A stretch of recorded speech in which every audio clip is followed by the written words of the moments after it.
Welcome to another interesting edition on the program Money Talk. I am your regular host, Gabriel.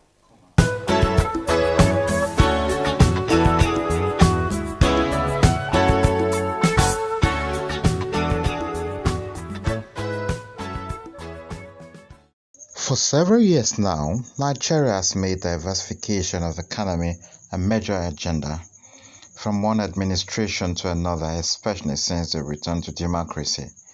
Diversification from majorly monolithic crude oil to other sectors is a common song on the lips of government.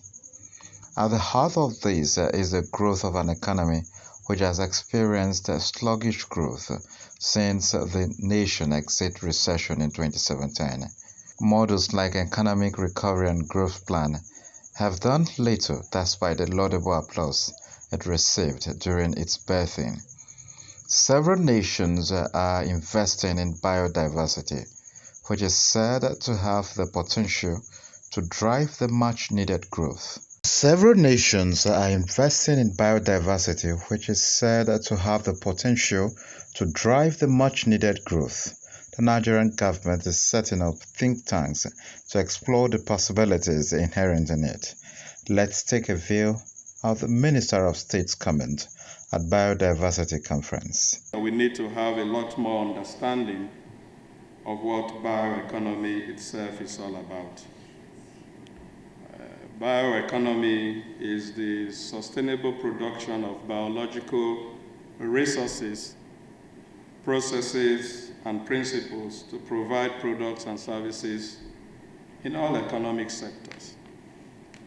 It simply means that the bioresources that are available before us, how we produce them, how we utilize them, how we conserve them in such a manner that they are sustainable, is very, very important and germane. The preparation of bioeconomic strategy by nation states to harness their bioresources is of recent origin.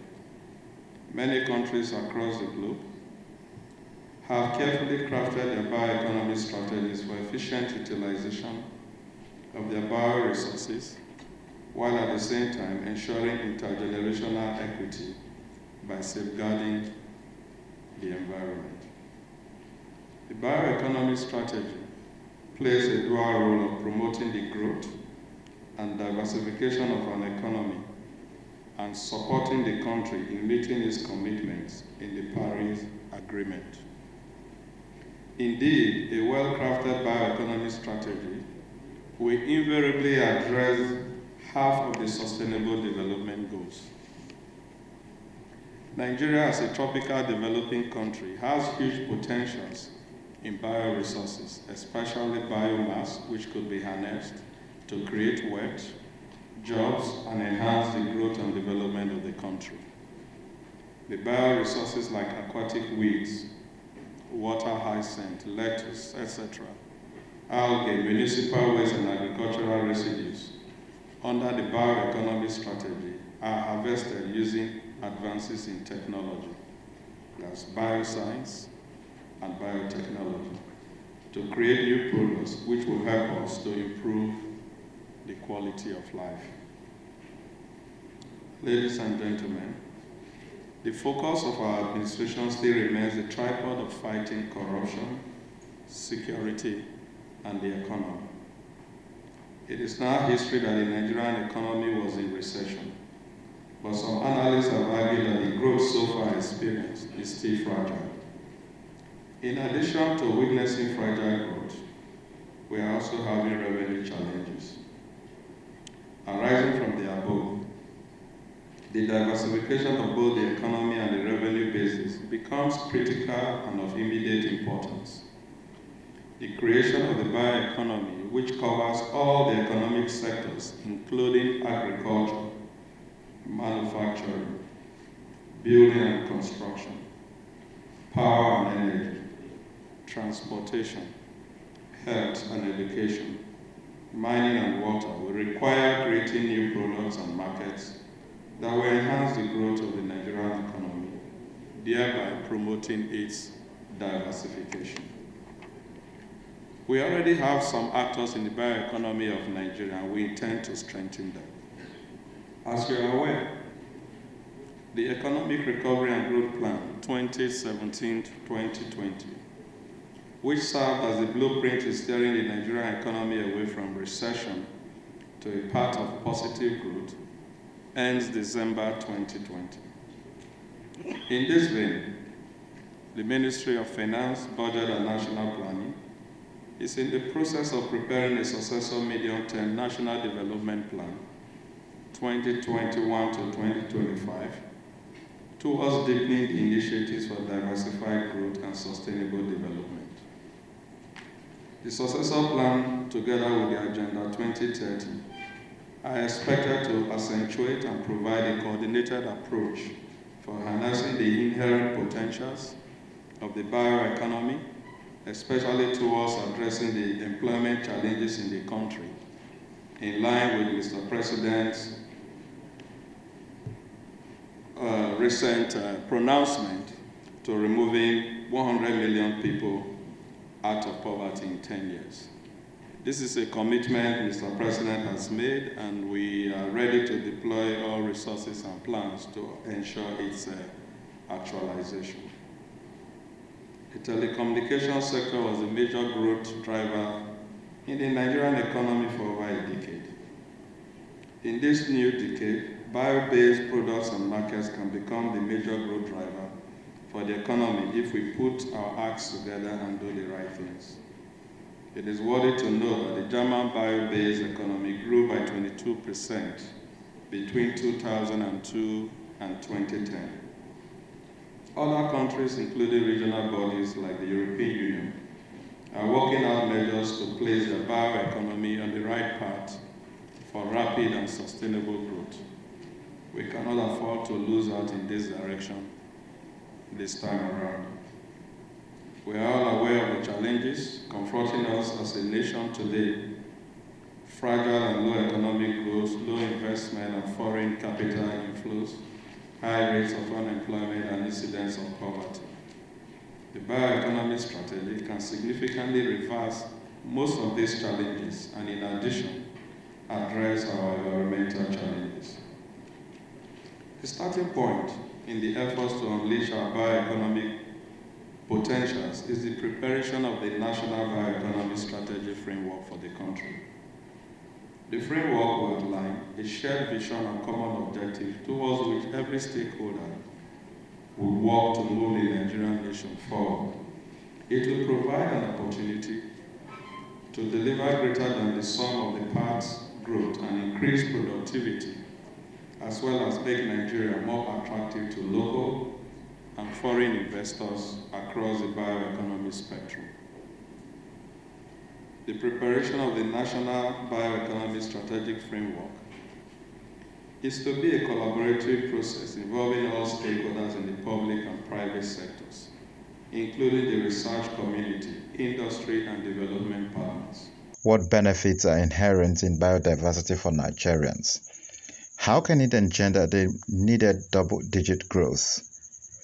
How can the youth benefit from it? What role has agriculture to play?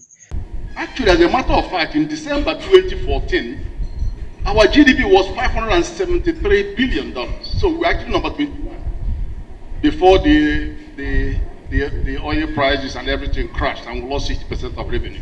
But I think we are back now. We are about 500 now. The second vision says that by 2030, we will have a GDP of $1.6 trillion. Economic inclusion of the bioeconomy, all the 202 million Nigerians can partake in it. So that means that this is the economy that has the greatest potential for employing everybody in our country. So that's where it's different. That's where it's inclusive. And in terms of my take, there are two visions of Nigeria, actually 3 visions of Nigeria. One just ran out, the 2020 vision, which is $650 billion, and then be the number 20 biggest country in the world. Actually, as a matter of fact, in December 2014, our GDP was $573 billion. So we're actually number 21 before the the oil prices and everything crashed and we lost 60% of revenue. But I think we are back now. We are about 500 now. The second vision says that by 2030, we will have a GDP of $1.6 trillion. I've been cracking my head. There's no economic modeling, macroeconomic modeling I haven't done to see the pathway for Nigeria to get to 1.64 trillion in 2030. Until we now publish the 2015 Finance Act, 2020 Finance Act. And there is a clear pathway. There's no time to go into that. But I'm always ready to talk about it. The third one says that by 2050, our GDP will rise to 6.4 trillion and will become the 10th largest economy. Well ahead of Britain, France, all these countries. So that's very promising. Now, I believe from my own calculation that bioeconomy will constitute 20% of our GDP. By 2030, that will translate. In fact, by 2025, it will translate to about $200 billion. In 2030, it will translate to about $322 billion. And by 2050, it will translate to $1.2 trillion. Now, the significance of this we will discuss when I come to growth projection. So you see how growth is to speed and have a level playing field. The land mass, water, forestry, all that statistics, basic statistics, keep going. Now this tells you that every one of the 6 geopolitical zones, these are the primary agroecology across Africa. And you can see the lofty ground Nigeria stands in the whole equatorial agroecology. There's nothing we cannot grow in our country.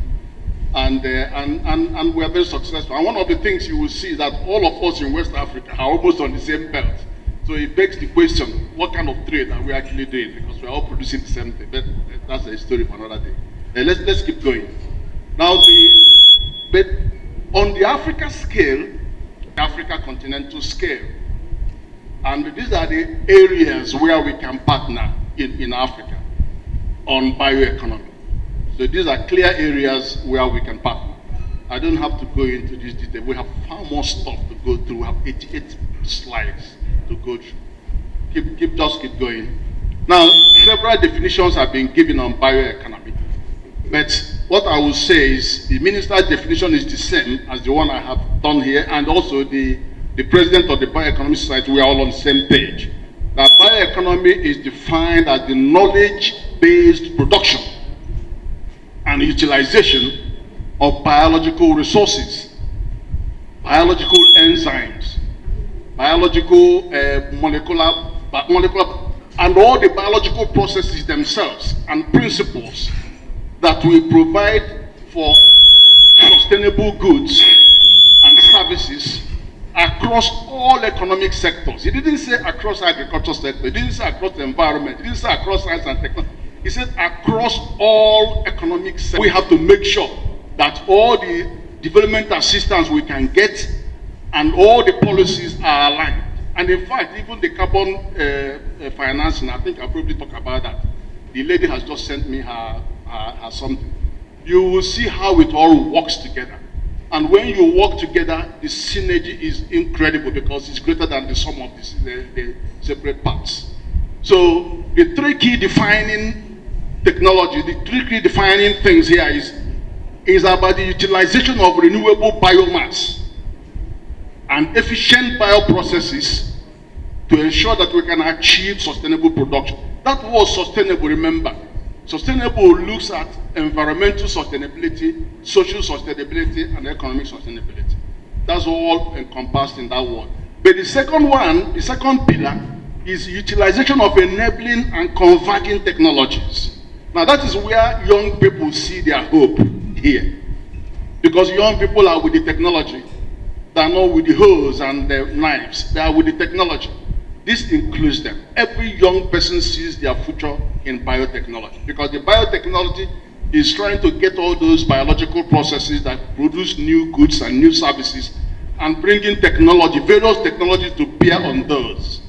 And so you can see the convergence of technology, ICT technology, science, and other technologies. And together, it's described as knowledge bioeconomy because it's knowledge driven. All right.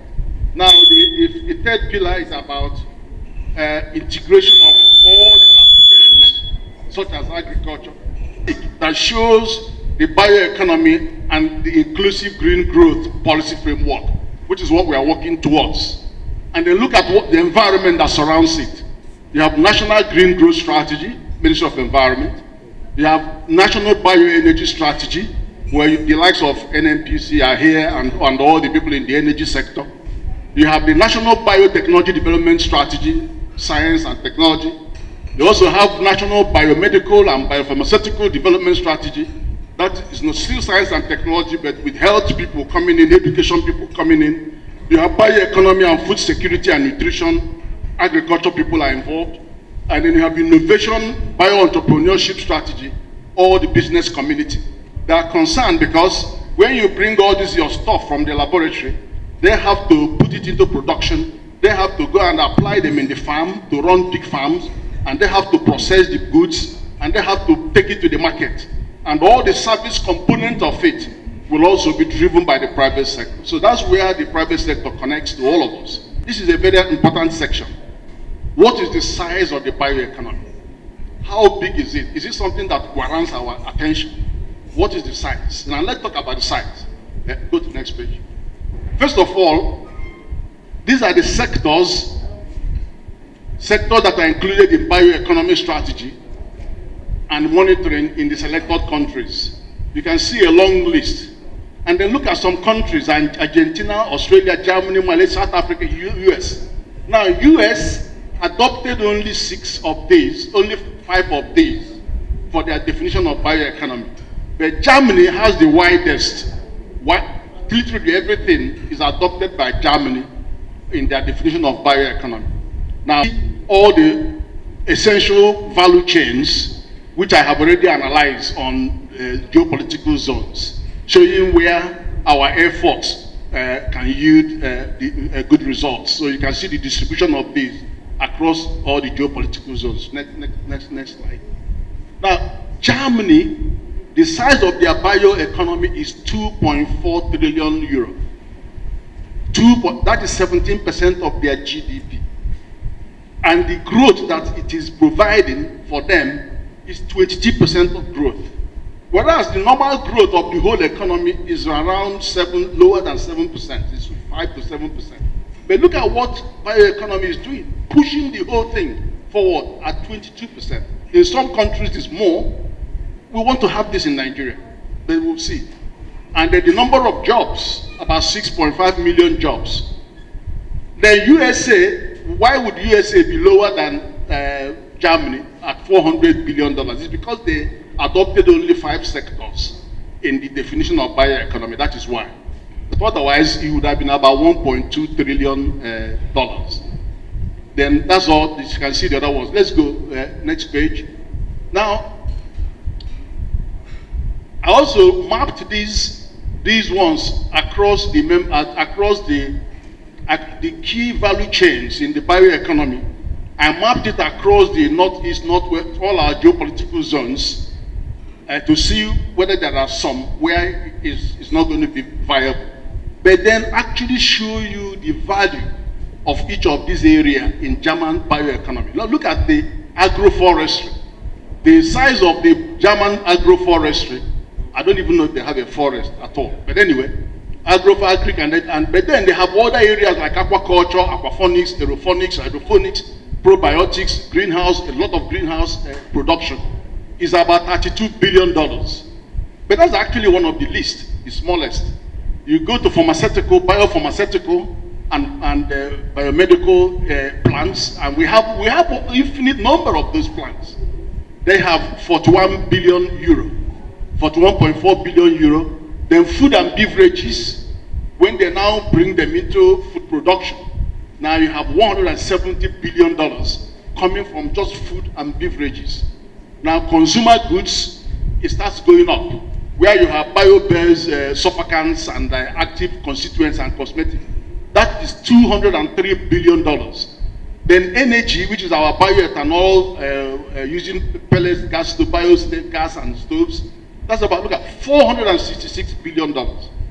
Unbelievable. $466 billion just for energy, just the bioenergy side of it. And yet, I don't know how much fuel they produce. Do they actually produce any? Do they produce any oil and gas? I don't even know. But look at what they're doing. Now, chemical industry, bioplastics, bio-based platform chemicals. Look at the value. It's 186 billion euro. Textile, the same textile, the use of synthetic fibers and all that, $11.3 billion.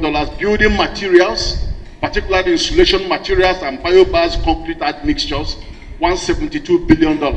Mechanical engineering, you'll be wondering what has mechanical engineering to do with it. But there are bioreactors. By bioreactors, a lot of bioengineering processes and agrotechnology, $207 billion. And even automotive sector, $362 billion. So that opens our eyes to possibilities. That's next page. Now, I also now try to, but now this is very important because I now took some of our products and then compared what we are consuming, what we are importing, and what the global potential represents in each of these products. So if you look at cotton seeds, Nigeria is exporting $8.3 million in 2018, but we are already importing the $376 million. That's what we are importing. We're only exporting 8.3, but you can look at our production. Production is 95,000 metric tons. But then there's something important because I'm working with the central bank on this 10 presidential agri-value chains. It averages about 0.7 to 1 ton per hectare. But biotechnology development agencies, I think they're here, they're going to talk for themselves. I think they had a seed. When I went to see the DG last week, he told me, just reported that they've just got 5 tons per hectare for their cotton. You know, in my last meeting at CBN, it was 4 tons per hectare, what we are working with. But just reported they've got 5 tons per hectare. Now imagine moving from 0.5 tons per hectare to 5 tons per hectare. And just look at the impact for our farmers that are growing cotton and how the revenue would have multiplied by 4. Then you have yam and seed, but you can see the world production. Volume is $59.7 billion export market. Yam and yam seed. Yam is very interesting actually, because 73 million metric tons of yam, but Nigeria produces 47 million tons. We actually produce 70 to 75% of world yam production. Yeah, Nigeria. But look at Ghana. Ghana produces only 4%, 3.7 to 4%. But if you come to export of yams, they account for 70% of the yams being exported.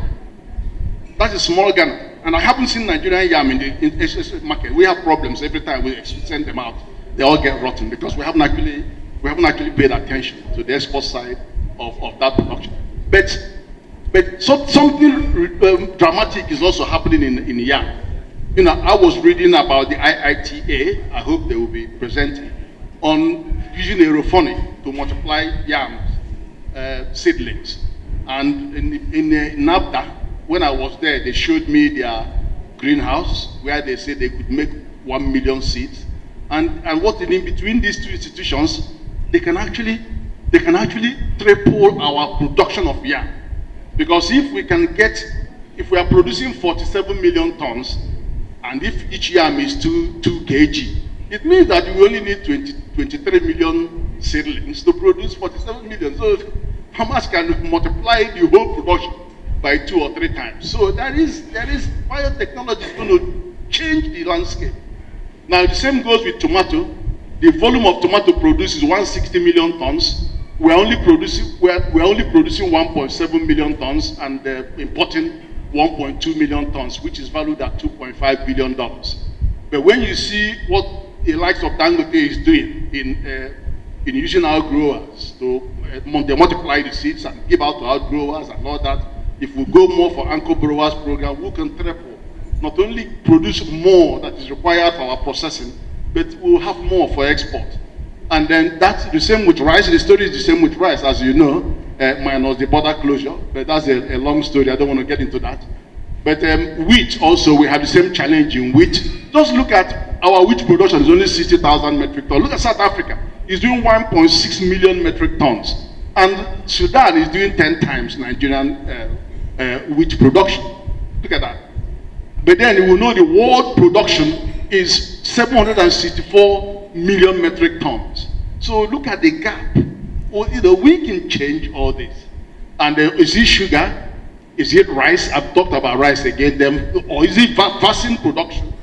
We're hoping to start real vaccine production in 2023. But look at the money involved, $130 billion. And Africa consumes about 20% of that. Next page. And then there are more. The biomedical technology market is $425 billion. And it grows at 9% per annum. You can see Nigeria's production in 2019 and projected for 2022. Talking about medium, when the size of the market is $425 billion. So we've got gap. And the healthcare market in Nigeria alone is worth $14 billion. That's at 2018. Same with pharmaceutical. You look at the gap. Fish, we are producing 700,000 metric tons. We are consuming 2.6 million metric tons. The whole world fish production by fish capture alone is 1 to 2 trillion tons. We have to triple and quadruple our own production rate. And it's all possible by applying the things we are talking about. Look, China alone has got 4 times more aquaculture fish production than fish capture. So you can see what this translates to in terms of if China can go far that length. Is it pineapple? We are the biggest producer of pineapple in the world, followed by Cote d'Ivoire, and then before you bring in India. Is it mango? Is it, name it, all of this, just to give you, an idea of where our potentials lie and how we can transform all that by working together. Because the people in the lab, working research and development institutions that are here, are producing these things. They have the models, but the businesses need to be able to access those to take them to market and to mass produce.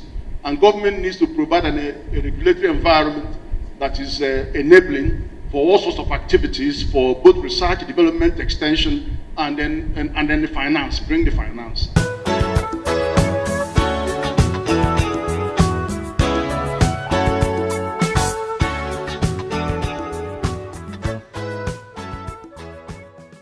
You can be part of this program by interacting with us on our social media handles. Last week, we received a whole lot of comments from our viewers on what they feel about border closure. And we are still reviewing those comments, and we will bring them in due course. That's the much we can take on the program today. When we come your way again, we will be with our guest to tell us more. Thanks so much for being part of the program.